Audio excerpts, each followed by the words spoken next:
Welcome back, everybody, to the Super Smash Bros. Fighter Ballot list of videos. My name is Sniping is Fun, and we are officially on number 33. Yes, I've made it this far, and I still got a ways to go. I don't want to go too far with these lists. I don't want to go up to maybe 100, but I sure think I can make it to at least 50 because I have at least a few more characters I want to talk about. Maybe a little bit above 50.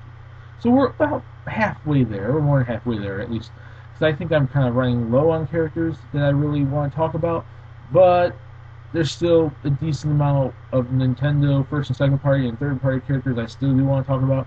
And in this video, and you pretty much already should know who the character is, because it's already, you're clicking on the video, it's in the title, you're seeing the picture right now. But number 33, I'm going to be talking about Captain Syrup from the Wario Land series. Now, why would Captain Syrup make sense to be in the Super Smash Bros. Series? I'm going to start off, at least in terms of history for her franchise, in terms of, Wario Land. Wario Land started all the way back, like, on the Game Boy, the original Game Boy. And Captain Syrup has been around, I believe, since the beginning of the series, basically being the main antagonist, the main, villain, the main, villain antagonist for that series since day one. And if she isn't the antagonist, she sure is like Wario's rival in the series. So even if she's not the main antagonist, she still is an enemy in terms of Wario. And really, we do need another Wario character. And just saying it doesn't have to be a WarioWare character. People keep saying, like, WarioWare characters like Mona and Ashley and Jimmy T and stuff like that. It doesn't necessarily have to be them. Wario himself kind of represents that series fairly well, even though he does represent Wario Land as well. It could very well also be a Wario Land character, and Captain Syrup is the most important character practically in that series of Wario, the Wario Land series, right under Wario, who is, of course, the main character.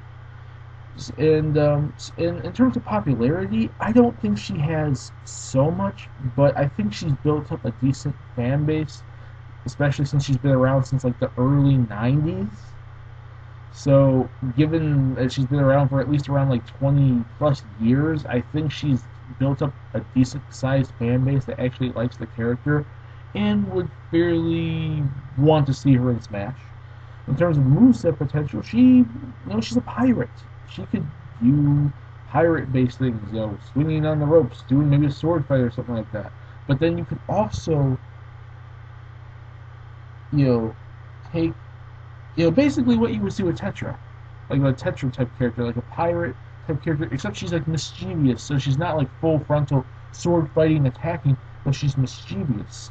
She's not going to be a full-on pirate, because she's like, the queen type character, like the captain of her squad, of her pirate crew, and she basically uses them. So she's mischievous in that regard, and she uses her crew. So a lot of her attacks could be her summoning her crew to attack the other players, which especially would take place in her final smash, which I'm assuming would be something like summoning her crew to storm the stage and attack everyone. Mischievous, like she's not really full frontal sword fighting. She'll have attacks that basically are more using people, like using her crew to help attack, and she isn't full of sword fighting and strong attacks. She might do a few of those in general, but her overall moveset would basically be at least original in the sense that it's not a full-on fighting pirate, but a mischievous woman, very, the sexy captain type thing that uses her crew. On top of that, which would be at least unique and different than someone like a Tetra would be, which would be almost straight up pirate. So she has at least a little bit more going for her, I think, than, say, Tetra and the moveset potential. Like, she'd have what Tetra does, but it's maybe a little bit more. And that's basically it when it comes to Captain Syrup. I don't want to go too much on this topic because I have noticed I've talked a little much on some of the more recent ones, and I don't want to do that with this series. I want this to be quick little just nabs, ideas for why I think they would make cool, characters for Super Smash Bros. The Fighter Ballot, or, a future Smash Bros. Game. And that's about it for Captain Syrup. Now let me ask you the question. Do you guys want to see Captain Syrup in the game? Did you vote for her? Do you want to see another Wario character in general? And if another Wario character gets in, do you want it to be Wario Land or WarioWare? Because I think it can go either way. I think it's fairly even. I don't think it should be a WarioWare character as much as his Wario Land and vice versa. But put in the comment section what you guys think. And we'll discuss it there. And my name is Sniping's Fun. Please subscribe if you want to, and have a nice day.